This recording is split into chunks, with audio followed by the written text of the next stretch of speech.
The massive space station Harmony 7 floated in the void between star systems like a giant metal flower.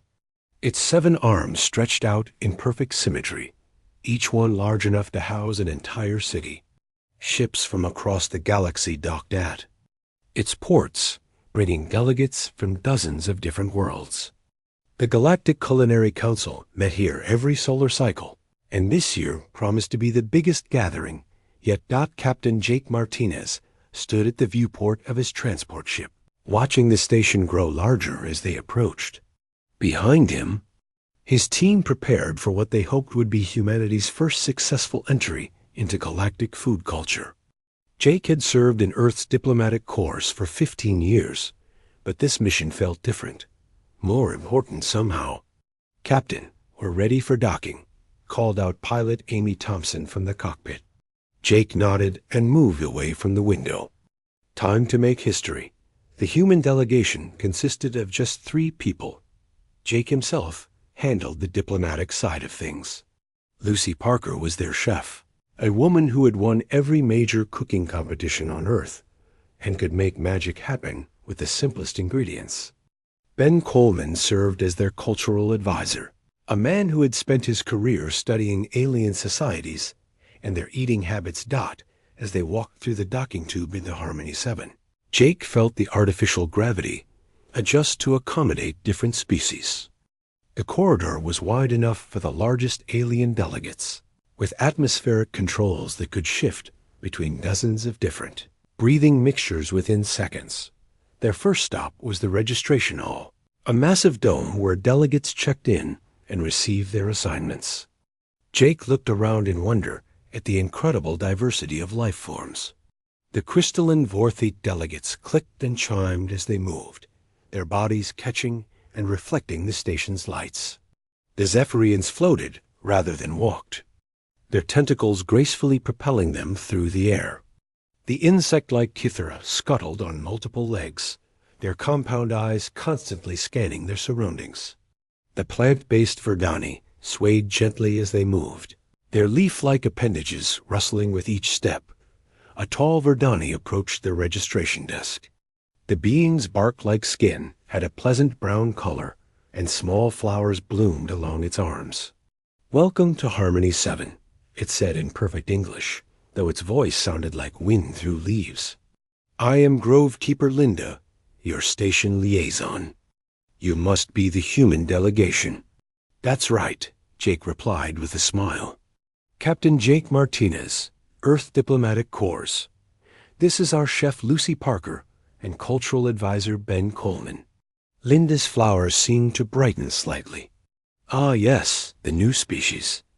We have heard much about your food preparation methods. Quite primitive, from what we understand." Lucy's jaw tightened, but she kept her expression neutral. "We're looking forward to sharing our culinary traditions with everyone." "Of course," Linda replied, though its tone suggested mild amusement. "Your display area is in Section C, Level 7. The opening ceremony begins in 2 standard hours." The human section looked tiny compared to the elaborate displays around it. The Vorthak had constructed what looked like a crystal cathedral to showcase their energy-based nutrition methods. The Zephyrians had built an underwater environment complete with kelp forests and bioluminescent creatures. The Kythera display resembled a high-tech laboratory, where they demonstrated their perfectly balanced nutrient paste production. The Verdani had grown an entire miniature forest where visitors could sample fresh fruits and vegetables. Lucy unpacked their samples with careful attention to presentation. Pizza slices in temperature-controlled containers, hamburgers and hot dogs, sushi rolls, pasta dishes, chocolate in various forms, freshly brewed coffee, and an array of spices from around Earth. To Jake, it looked impressive. But compared to the alien displays around them, he had to admit it seemed rather simple. The opening ceremony took place in the station's central amphitheater. Thousands of beings filled the curved seating areas, creating a symphony of different sounds, smells, and colors. Jake had never seen so many different forms of life in one place. The ceremony's highlight was the traditional sharing of foods, where each delegation presented their culture's finest dishes to the assembly. Jake watched as the other species took their turns. The Vorthic demonstration involved complex energy patterns that somehow conveyed nutritional information directly to the observer's mind. The Zephyrians performed an elaborate dance while consuming kelp-based nutrients that changed colors as they digested. The Kythera presented mathematical formulas that described the perfect nutritional balance, while their representative consumed a small cube that apparently contained everything needed for optimal health. The Vargani ceremony resembled a garden party, with delegates sampling various fruits while soft music played. Then came humanity's turn. Lucy took the stage with quiet confidence. She had decided to prepare something simple but representative: a cheese pizza, a hamburger, and chocolate chip cookies. She worked quickly and efficiently, explaining each step in simple terms that the translation devices could easily handle. Human food preparation involves combining different ingredients to create new flavors, she explained as she spread tomato sauce on pizza dough. We use heat to change the texture and taste of our ingredients. Murmurs rippled through the audience. Some sounded curious, others skeptical. As Lucy worked, the smells began to fill the amphitheater. The rich aroma of melting cheese, the sizzle of meat cooking, the sweet scent of baking cookies. Jake noticed that many aliens were moving there. Sensory organs, tentacles, antennae, specialized breathing slits, as if trying to better capture these new smells. When Lucy finished her demonstration, she offered samples to any delegates willing to try them. The response was not what they had hoped for. Commander Thekska of the Vorthic delegation was the first to speak. His crystalline body flashed with what Jake's cultural briefings had taught him were colors of disdain.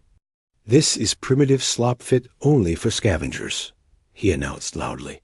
"You burn and mutilate perfectly good ingredients, then combine them in chaotic ways that make no nutritional sense." Ambassador Killeneth of the Zephyrians floated closer to the stage, her tentacles writhing in what Jake recognized as laughter. "Fascinating," she said in a voice like bubbling water. "The humans actually torture innocent plants and animals into inedible paste. How wonderfully barbaric." Even Bloomsinger Veltar, the usually diplomatic Vergani representative, offered only faint praise. "Perhaps humans might benefit from more refined nutritional approaches," she suggested gently. "Your methods seem to focus on pleasure rather than proper nourishment." A few younger aliens from various species approached the sample table with curiosity, but their elders quickly called them back. Jake watched as a young Kythera scientist named Zixtal took a small bite of pizza before her superior hissed at her too. Returned to their delegation, the humans received polite applause as they left the stage, but Jake could hear the whispered conversations around them. Words like crude, wasteful, and primitive reached his ears in various alien languages. That evening, the three humans sat in their assigned quarters, picking at the remains of their demonstration food. The day had not gone as planned. "Well, that was humbling," Ben said, taking a bite of leftover pizza. "They have no idea what they're missing," Lucy replied, though Jake could hear the disappointment in her voice. Jake looked out at the stars visible through their viewport. Earth seemed very far away. "Maybe we approached this wrong. Maybe food isn't the way to connect with other species." Lucy shook her head firmly. "Food is universal. Every living thing needs to eat. They just haven't learned to appreciate what we can do with it yet." As they prepared for sleep, maintenance worker Carlos Rivera stopped by to collect their leftover food containers. He was part of the station's human support staff, one of only a dozen humans who lived permanently on Harmony 7. "Don't let them get to you," Carlos said as he packed up the remaining pizza and cookies. "I've been here 3 years, and they're always like this with newcomers. Give it time." Jake nodded, though he wasn't sure time would help. As Carlos left with the food containers, Jake didn't know that the man would accidentally leave one behind in the station's common area. He couldn't have guessed that this simple mistake would change everything. The human delegation went to sleep that night, thinking their mission had failed. They had no way of knowing that across the station, certain aliens were already beginning to think about the strange smells that had filled the amphitheater during the human demonstration. Some were even wondering what those forbidden flavors might actually taste like. The galaxy was about to discover something it had never experienced before, the irresistible appeal of human cuisine. The station's night cycle brought darkness to most of Harmony 7's corridors, but the work never truly stopped. In the lower levels, maintenance crews kept the massive structure running, while most delegates slept in their quarters. The artificial day and night system helped different species maintain their natural rhythms, but some beings preferred to work during the quiet hours. Zixtal was one of those creatures. The young Kithara scientist moved through the empty corridors on her 6 legs, her compound eyes automatically adjusting to the dim lighting. She carried her atmospheric analysis equipment in her lower arms, while her upper hands held data tablets. Her job was simple but important. Monitor the air quality throughout the station and make sure every species could breathe safely. As she worked her way through Section C. Level 7, Zixtal's sensitive antennae picked up something unusual. There was a scent in the air that didn't belong to any species she knew. It was rich and complex, with layers of different smells mixed together in ways that made her breathing slits flutter with curiosity. Following the scent led her to the common area where delegates sometimes gathered for informal meetings. The space was empty now, but the smell was stronger here. Zixtal's equipment showed normal atmospheric readings, so whatever was creating this scent wasn't dangerous. But it was definitely not supposed to be there. She found the source sitting on a table near the viewing windows, a small container that someone had apparently forgotten. Through the transparent material, she could see what looked like the human food from yesterday's demonstration. A flat, round item with the melted yellow substance on top, and several of the small brown discs with dark spots. Zixtal had been at the ceremony. She had watched the human female prepare these items and had seen the other delegates react with disgust. Her own superior had pulled her away when she tried to take a sample. But now, alone in the quiet common area, curiosity won over caution. She opened the container carefully, and the scent became much stronger. Her antennae twitched as they analyzed the complex mixture of smells. There were plant-based compounds she recognized, but combined with others she had never encountered. Her scientific mind cataloged proteins, carbohydrates, and fats, but also strange molecules that seemed to serve no nutritional purpose. Zixtal picked up the triangular piece of what the human had called pizza. The surface felt warm and slightly soft. She brought it closer to her mouth parts and took a small, careful bite. The explosion of sensation that followed was unlike anything she had ever experienced. The combination of flavors hit her taste receptors in waves. First came the tangy sharpness of the red sauce, then the rich creaminess of the melted cheese, followed by the earthy taste of herbs she couldn't identify. The bread beneath provided a foundation that tied everything together while adding its own subtle flavors. Zixtal's entire nervous system lit up with pleasure signals. Every one of her species' taste receptors was firing at once, creating harmonies of flavor she didn't know were possible. She had eaten nutrient paste her entire life, carefully balanced combinations designed to provide optimal nutrition with minimal waste. This human food served no logical purpose, yet it was the most wonderful thing she had ever put in her mouth. She devoured the rest of the pizza slice in seconds, then reached for one of the brown discs. The first bite of chocolate chip cookie sent her into another spiral of sensory overload. The sweetness was intense, but not overwhelming, balanced by salt and the rich taste of what her mind identified as plant fats. The dark spots provided bursts of even more intense flavor, bitter and sweet at the same time. Within minutes, Zixtal had consumed everything in the container.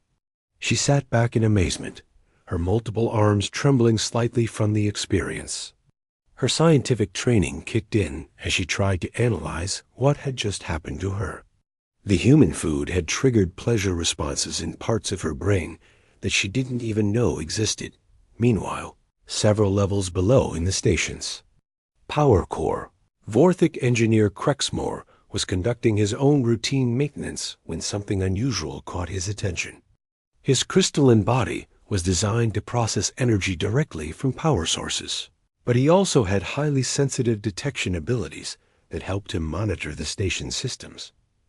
A scent was flowing through the ventilation system, carried by the air circulation that kept the station's atmosphere fresh. Crexmore had never encountered anything like it before. His energy matrices pulsed with strange reactions as the molecules reached his sensory crystals.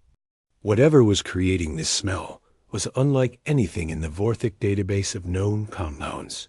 Following his enhanced senses, Crexmore made his way through the station's corridors. The scent grew stronger as he climbed toward the upper levels, leading him through passages he rarely visited during his work shifts. His crystalline structure glowed faintly in the dim lighting as his excitement grew. When he reached the common area in Section C, the scent was overwhelming. His energy matrices were practically vibrating with anticipation. But when he searched the area thoroughly, he found nothing except a few crumbs scattered on a table and an empty container that still held traces of that incredible smell. Crexmore carefully collected the crumbs and sealed them in a sample container. Whatever had created that scent was gone, but these tiny fragments might hold clues. As he made his way back to his quarters, his mind raced with possibilities. The smell had triggered responses in his energy processing systems that shouldn't have been possible. How could simple organic compounds affect his crystalline biology in such profound ways? Back in her laboratory, Zixtal was conducting her own investigation. She had carefully scraped every trace of the human food from the container and was now running it through her analysis equipment. The molecular breakdown was fascinating and confusing at the same time. The human food contained compounds that served no obvious nutritional purpose. Instead, they seemed designed purely to create sensory pleasure. The combination of different molecules worked together in ways that enhanced each other's effects, creating flavor profiles that were greater than the sum of their parts. More importantly, Zixtal discovered that these flavor compounds could trigger positive responses across multiple alien physiologies. The molecular structures were complex enough to interact with different types of sensory systems, suggesting that what had affected her so powerfully might work on other species as well. As she worked through the night cycle, Zixtal began to understand something that the older delegates had missed. Human food wasn't primitive or chaotic. It was sophisticated in ways that her people had never considered. The humans had learned to manipulate flavor and texture to create experiences rather than just nutrition. Word began to spread through the quiet networks that existed among the station's younger staff members. A few Zephyrian engineers who worked the night shift started asking questions about unusual scents in the air circulation systems. Some Verdani botanists mentioned strange, pollen-like particles they had detected in their atmospheric samples. Even a couple of younger Vorthic technicians reported energy fluctuations that seemed to correspond with certain air currents. None of them spoke openly about their curiosity. The official position of their delegations was clear. Human food was primitive and unworthy of serious consideration. But in private conversations and coded messages, questions were being asked. What exactly had the humans brought to the station? Why were the atmospheric monitors picking up such interesting readings? And most importantly, where could someone find samples for purely scientific analysis? Zixtal found herself at the center of these quiet inquiries. As a scientist, she was expected to investigate unusual phenomena. When approached by colleagues asking about her atmospheric research, she was careful in her responses. She mentioned detecting novel organic compounds that warranted further study. She suggested that understanding human food preparation might provide insights into alien chemistry that could benefit their own nutritional research. She never mentioned how the pizza had tasted or how desperately she wanted to experience those flavors again. By the time the station's morning cycle began, an invisible network of curious aliens had formed. They were careful to maintain their public positions of disdain for human cuisine, but privately, many were wondering if they had been too quick to judge. The humans had created something that could affect multiple alien physiologies in ways no one had thought possible. The older delegates continued their official meetings, discussing trade agreements and cultural exchanges with the same formal dignity they had always maintained. But among the younger generation and the technical staff, a different kind of interest was growing. The humans had no idea that their simple mistake of leaving behind leftover food had started something that would change everything. They went about their official duties, still smarting from the previous day's rejection, unaware that across the station, aliens were beginning to ask dangerous questions about the forbidden flavors they had so confidently dismissed. Within 3 days of the food conference, something strange was happening on Harmony 7. Young aliens from different species were having quiet conversations in maintenance corridors and empty cargo bays. They spoke in whispers and used coded language, but the topic was always the same: human food. Zixtal had become the station's most unlikely celebrity. Word of her atmospheric research had spread through the technical staff networks, and aliens who had never spoken to a Kithera before were suddenly finding reasons to visit her laboratory. They claimed to be interested in her scientific methods, but their questions always led to the same place. "I heard you detected some unusual organic compounds," a young Zephyrian engineer named Colinth had said during one such visit. His tentacles twisted nervously as he spoke. "For scientific purposes, I would be very interested in studying these compounds myself." Zixtal understood the real meaning behind his words. She had been having similar conversations all week.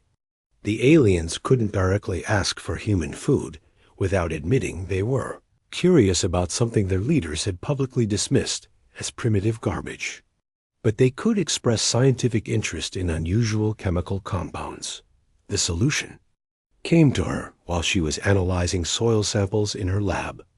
These young aliens had access to resources she needed for her research: rare minerals, advanced equipment, energy cells, and experimental materials that the Kithera Science Council rationed carefully. If she was going to continue her food research, she would need better equipment than what she currently had. That evening, Zixtal made her way to the human quarters in Section C. She had studied the station's personnel files and knew that maintenance worker Carlos Rivera often worked late shifts. More importantly, she had observed that he was friendly with the human delegation and had access to their food supplies. She found Carlos in his storage room, checking inventory on cleaning supplies. He looked up in surprise when she entered. Most aliens avoided the human staff unless they absolutely had to interact with them. "Can I help you with something?" Carlos asked politely. "I am conducting research into unusual atmospheric compounds," Zixtal said carefully. "I believe your species' food preparation methods may be relevant to my studies. I would like to request samples for scientific analysis." Carlos stared at her for a moment, then slowly smiled. "Scientific analysis, huh? What kind of samples did you have in mind?" "Small portions of the items prepared during your delegation's demonstration would be sufficient. Perhaps the circular bread item with the melted dairy protein, or the sweet discs with the dark inclusions." "Pizza and cookies," Carlos translated with amusement. "You want pizza and cookies for scientific analysis?" Zixtal's compound eyes shifted. Nervously. Yes, that would be acceptable. Carlos looked around the storage room, then leaned closer. Look, I don't know what kind of research you're really doing, but if you want to try some human food, just say so. We're not going to judge you for being curious. The honesty in his voice surprised Zixtal. She had expected the humans to be suspicious or demanding, but Carlos seemed genuinely willing to help. I have access to certain research materials that might be of value to your delegation, she said carefully. Perhaps we could arrange a trade. That conversation led to Harmony. Seven's first interspecies food smuggling operation. Carlos brought the proposal to Jake Martinez, who discussed it with Lucy and Ben. The humans were initially confused by the request, but Ben's cultural training helped him understand what was really happening. They can't admit they're interested in our food, he explained to the others. Their leaders made such a big show of rejecting it that curiosity would be seen as betrayal. But if they can frame it as scientific research or cultural exchange, they have cover. Jake saw the diplomatic opportunity immediately, so we helped them save face while building relationships with the younger generation. That's smart long-term thinking. Lucy was more practical. I can make food, but I need ingredients. The station's supplies are limited, and I didn't bring enough to feed curious aliens for weeks. That was where Zixtal's resources became valuable. She traded rare minerals and energy cells for basic ingredients from the station's hydroponics labs. Other young aliens began contributing their own resources. Advanced food preservation containers from the Vorthik, nutrient analysis equipment from the Verdani, and specialized cooking tools adapted for different atmospheric conditions. Within a week, Lucy Parker was running secret cooking classes in Cargo Bay 7, a rarely used storage area in the station's lower levels. The first class had just 5 students: Zixtal, 2 young Zephyrian engineers, a Verdani botanist, and surprisingly, a junior Vorthik technician named Melt OX. Lucy started with simple dishes that didn't require complex equipment or hard to find ingredients. She taught them how to make sandwiches using the station's protein synthesizers and hydroponic vegetables. She showed them how to prepare basic salads with dressing made from available oils and acids. Most importantly, she demonstrated the principles behind human cooking: balancing flavors, using heat to change textures, and combining ingredients to create something greater than the sum of its parts. The aliens were fascinated by every step. The Verdani botanist, Grove Tender Ninara, discovered that human use of herbs and spices created entirely new categories of plant appreciation. She had spent her life eating raw fruits and vegetables, never realizing that cooking could enhance and concentrate flavors while creating new ones. The Zephyrian engineers, Colinth and his partner Villon, found that human preparation methods could be adapted to their traditional kelp-based diets. Lucy showed them how to salt kelp with oils and seasonings, transforming their bland nutritional requirements into something approaching pleasure. Most surprising was Mel Tox the Vorthik. His crystalline structure processed energy directly, but Lucy discovered that certain flavor compounds could still affect his sensory matrices.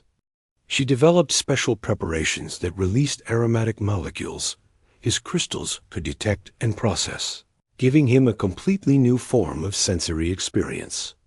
Word spread through the underground networks faster than anyone expected. Within 2 weeks, Lucy's cooking classes had grown to include representatives from every major species on the station. The cargo bay was converted into a makeshift kitchen laboratory where aliens experimented with human techniques adapted to their own physiologies. The official delegates remained publicly dismissive, but privately, many were becoming curious about what their younger staff members were doing during the off hours. Commander Thekska of the Vorthak delegation noticed that his junior technicians were requesting unusual amounts of energy allocation for research projects. Ambassador Kilineth observed that her engineering staff seemed unusually happy and productive, often working voluntary overtime shifts. Then, Coleman recognized the diplomatic potential and began approaching faction leaders with carefully worded proposals. He suggested cultural exchange programs focused on nutritional anthropology and comparative dietary analysis. The aliens were too proud to admit their growing interest in human cuisine, but they agreed to these academic-sounding arrangements. We could establish research partnerships, Ben explained to Bloomsinger Veltar during a formal meeting. Your botanists could study human plant cultivation techniques, while our nutritionists learn about Verdani dietary requirements. Pure science. Of course, Veltar's flowers brightened with what Ben had learned was a sign of interest. Such research might indeed benefit both our species. Perhaps we could arrange for some of our younger scientists to participate in these studies. Similar conversations were happening with representatives from every delegation. The humans were careful to frame everything in terms of scientific cooperation and cultural understanding, never mentioning the cooking classes or the growing alien addiction to pizza and chocolate. But tensions were rising beneath the surface. As more aliens gained access to human food, competition began to develop. The Kythera Science Council wanted exclusive access to human cooking techniques, claiming they were best equipped to study the phenomenon scientifically. The Zephyrians argued that their superior sensory abilities made them natural partners for flavor research. The Vorthik insisted that their energy processing systems could provide unique insights into food chemistry. Each species began hoarding their human food supplies and refusing to share with traditional allies. Zixtal found herself caught in the middle as different factions tried to secure exclusive trading relationships with her.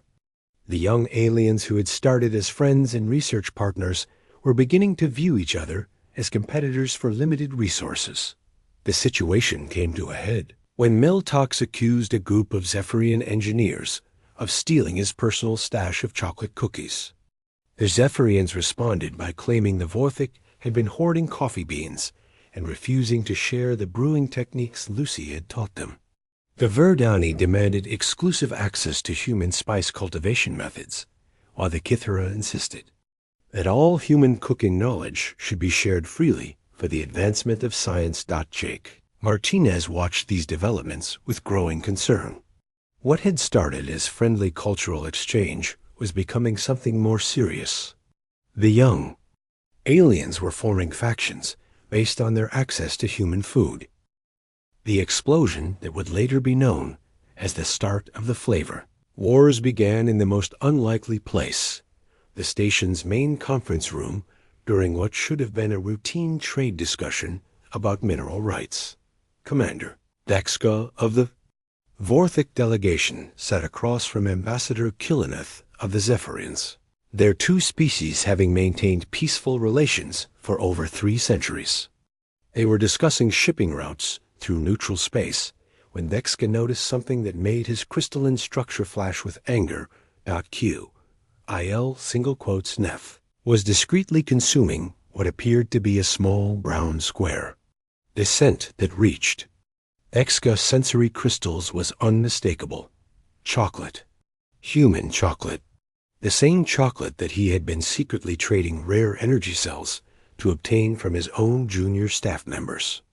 That is interesting, Dexka said, his voice taking on the harmonic frequencies that indicated serious displeasure among his people.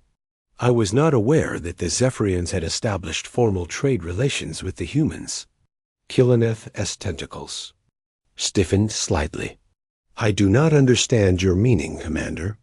This is merely a nutritional supplement that our medical staff recommended for improving energy levels. A nutritional supplement, Dexka repeated, his crystal body now glowing with barely contained rage.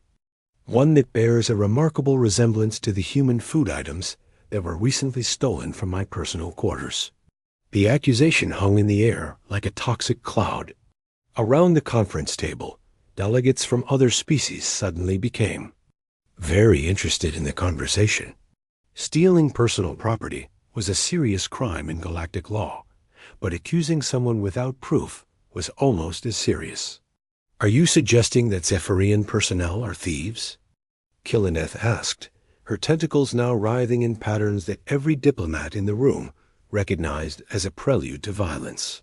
"I am suggesting that certain chocolate items disappeared from my locked storage container, and now I observe you consuming." "Identical items," Vexka replied. His crystal structure was pulsing with energy frequencies that made the air around him shimmer. Bloom Singer, Veltar of the Verdani, tried to intervene. "Perhaps we should focus on our scheduled discussions rather than these minor supply issues," she suggested diplomatically. "Minor supply issues?" Vexka's voice rose to frequencies that made the other delegates wince.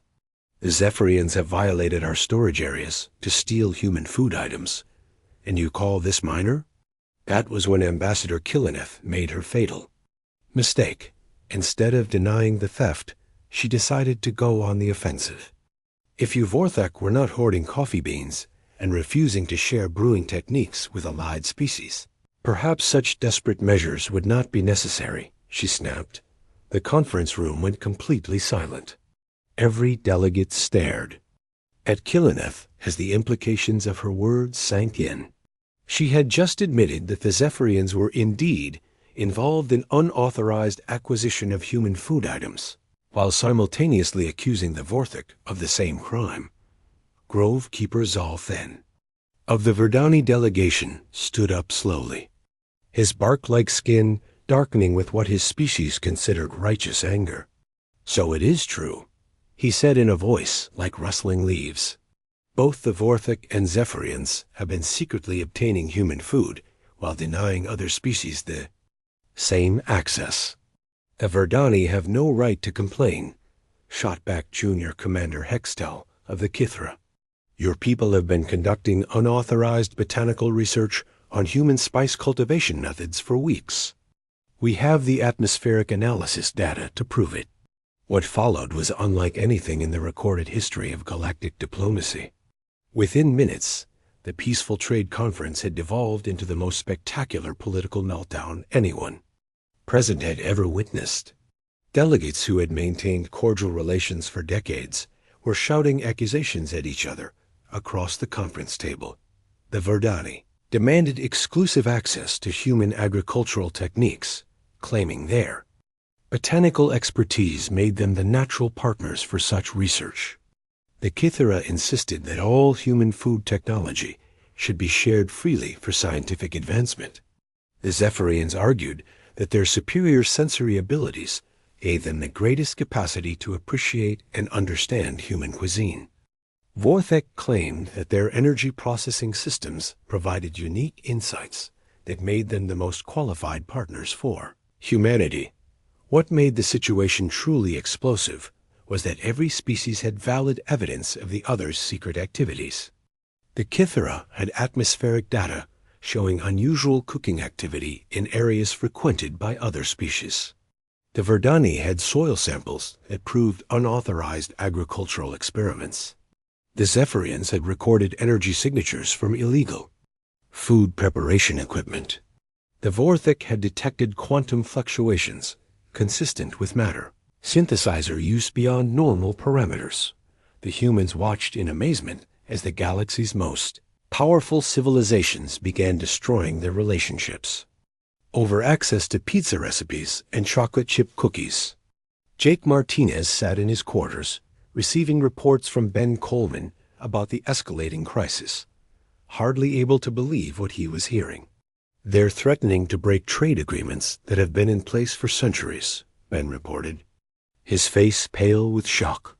"The Vorthak ambassador just announced that they're suspending all cultural exchange programs with the Zephyrians. The Verdani are talking about placing embargoes on agricultural exports to any species that doesn't share human food technology." The situation on Harmony 7 itself became impossible to manage. Security incidents broke out daily as different. Alien factions competed for access to Lucy's cooking classes. The Zephyrian engineers attempted to block Kithra scientists from reaching Cargo Bay 7. Verdani botanists were caught trying to steal samples from Vorthic food storage areas. Young aliens who had been friends and colleagues just weeks earlier were now treating each other as enemies. Station security forces found themselves in an impossible position. The security team consisted of personnel from all the major species, and they were being torn apart by conflicting loyalties. Vorthic security officers refused to arrest Vorthic personnel for food-related violations. Zephyrian guards looked the other way when their own people broke station regulations. The Kythera security chief declared that scientific research took priority over station rules. Lucy Parker found her cooking classes becoming war zones.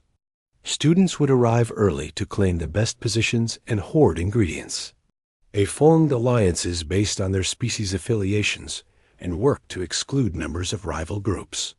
What had once been joyful learning experiences became exercises in territorial competition. "I can't teach like this," Lucy told Jake after a class that had nearly ended in violence when two groups fought over the last tomato in the hydroponics lab. "They're not learning about food anymore. They're fighting wars over it." The crisis reached beyond Harmony 7 when the delegates began sending reports back to their home governments. Within days, the major galactic powers were hearing about human food technology and the conflicts it was causing. The response was swift and dramatic. The Vorthic High Council issued a decree declaring human cuisine a strategic resource that should be controlled by qualified energy-based life forms. The Zephyrian Parliament passed a resolution claiming exclusive rights to human flavor research based on their species' superior sensory capabilities. The Verdani Root Assembly announced that all human agricultural techniques belonged under botanical jurisdiction, which meant Verdani oversight. The Kythera Science Collective declared human food preparation to be a matter of scientific priority that required immediate and comprehensive study. These governmental positions turned what had been personal conflicts into official policy disputes. Trade ships began intercepting each other's cargo, searching for hidden human food supplies. Research stations were raided by forces looking for evidence of unauthorized human cooking experiments. Diplomatic protests flew back and forth between capitals as each species accused the others of treaty violations and illegal food hoarding. Jake Martinez watched in horror as reports reached Earth about Zephyrian battlecruisers stopping Vorthic merchant vessels to search for coffee beans. Verdani agricultural stations were being occupied by Kythera military forces looking for samples of human-grown herbs. Ancient alliance treaties were being dissolved over disputes about barbecue sauce formulas and ice cream recipes. The Galactic Council called an emergency session to address the crisis, but the meeting dissolved into chaos before it even officially began. The Vorthic delegation refused to attend unless they were guaranteed exclusive access to human energy enhancement foods. The Zephyrians demanded that all human flavor research be conducted under their supervision. The Verdani insisted on agricultural oversight of any human food programs. The Kythera wanted scientific control of all human cooking technology. When the session finally convened, Commander Vexka arrived carrying a briefcase that security scanners revealed contained human sandwiches. When the other delegates demanded he share the contents, he refused, claiming they were essential research materials for Vorthic energy studies. The meeting broke down completely when Ambassador Kilineth accused him of violating food, sharing protocols that didn't actually exist. Jake Martinez stood in his quarters aboard Harmony 7, staring at the tactical display showing the most absurd military buildup in galactic history. 17 different fleets were converging on the station, each one supposedly defending their species' right to exclusive access to human cuisine. The Vorthic had sent 3 battle cruisers. The Zephyrians had deployed their entire kelp defense force. Even the peaceful Verdani had mobilized their agricultural protection fleet. Whatever. That meant the situation had moved far beyond diplomatic protests and trade disputes. Real weapons were being aimed at real targets, and all because aliens couldn't agree on who deserved to eat pizza first. "This is insane," Lucy Parker said, looking over Jake's shoulder at the display. "People are going to die over our food." Ben Coleman sat at the communication station, fielding increasingly desperate messages from Earth's government. Every major human colony was reporting visits from alien ambassadors making demands, threats, and offers for exclusive food partnerships. Some of the offers were incredible. Entire star systems in exchange for taco recipes. Advanced technology for the secret to properly seasoned French fries. "Earth Command wants us to pick a side," Ben reported. "They think we should align with the Vorthik since they have the most powerful fleet." Jake shook his head. "Picking a side will just make this worse. We'll end up with one species as our friend and three as our enemies. That's not sustainable." The irony wasn't lost on him. Humanity had spent decades trying to gain respect in galactic society, and now they had it. Unfortunately, they had gained so much respect that civilizations were willing to go to war to claim exclusive partnerships with them. An incoming message interrupted his thoughts. The caller identification showed it was from Zixtal, the young Kithera scientist whose curiosity had started this entire crisis. Jake accepted the call, and her compound eyes appeared on the screen, looking worried and ashamed. "Captain Martinez," she said in her precise, translated voice, "I must apologize. What I began as scientific curiosity has become something terrible. My people are preparing for battle, and it is my fault." "It's not your fault, Zixtal," Jake replied. "You were just curious about new flavors. There's nothing wrong with that. But now the ancient alliances are breaking. Species that have been friends for centuries are becoming enemies over your food. This was never supposed to happen." Jake looked at her image on the screen and made a decision that would either save galactic civilization or destroy it completely. "Zixtal, can you get a message to the other young aliens who were in Lucy's cooking classes? The ones from all the different species?" "Yes, but why?" "Because I think they're the only ones who can help us fix this mess." Within hours, Jake's plan was in motion. The young aliens who had started as friends and ended as competitors were brought together in a secure communication channel. Zixtal, Colinth and Valorm from the Zephyrians, Grove Tender Ninara from the Verdani, and Meltox from the Vorthik all participated, along with several others who had been regular students in Lucy's classes. "Your governments are about to start shooting at each other," Jake told them bluntly. "Over food. Over recipes that should bring people together, not tear them apart. What can we do?" asked Colinth, his tentacles writhing with distress. "Our elders will not listen to us. They see only strategic advantage and exclusive partnerships." "You can help me organize something that's never been tried before," Jake replied. "I call it the Great Feast."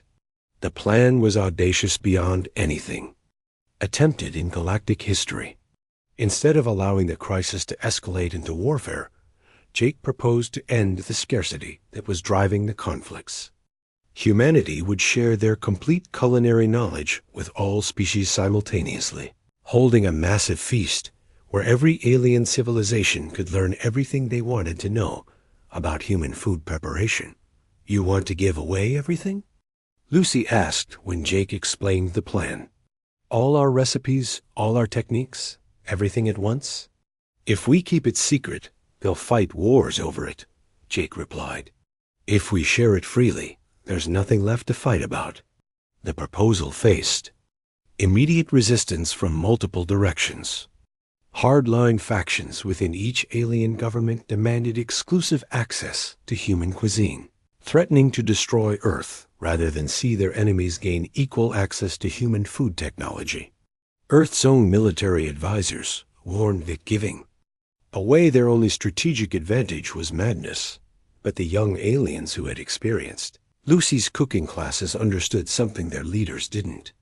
They had seen how sharing food created bonds between species and had never trusted each other before. They had watched former strangers become friends over simple meals prepared together, working through their underground networks. They began spreading word of Jake's proposal. The idea caught fire among the younger generation of aliens across multiple species. They had grown tired of the conflicts and competition that had destroyed their friendships. They wanted to return to the joy of shared discovery that had made Lucy's early classes so special. The crisis came to a head when the first shots were fired. A Zephyrian patrol ship, investigating reports of unauthorized Vorthic coffee bean cultivation, was fired upon by a Vorthic defense platform. No one was seriously injured, but energy weapons had been discharged between former allies for the first time in 3 centuries. The incident shocked both sides and created a brief window of opportunity. Jake seized it immediately, broadcasting his proposal for the Great Feast across all diplomatic channels. He offered to end the crisis by eliminating its cause, the scarcity of human culinary knowledge. The response was immediate and divided. Moderate voices from all species supported the plan, recognizing that sharing was better than warfare. Extremist factions threatened to attack Earth if the Great Feast proceeded, claiming that human food technology was too dangerous to be freely distributed. That was when something unexpected happened.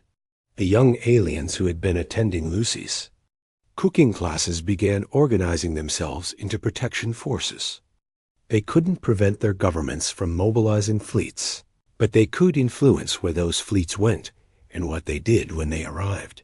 Zixtel convinced her science council that the Great Feast would provide unprecedented research opportunities.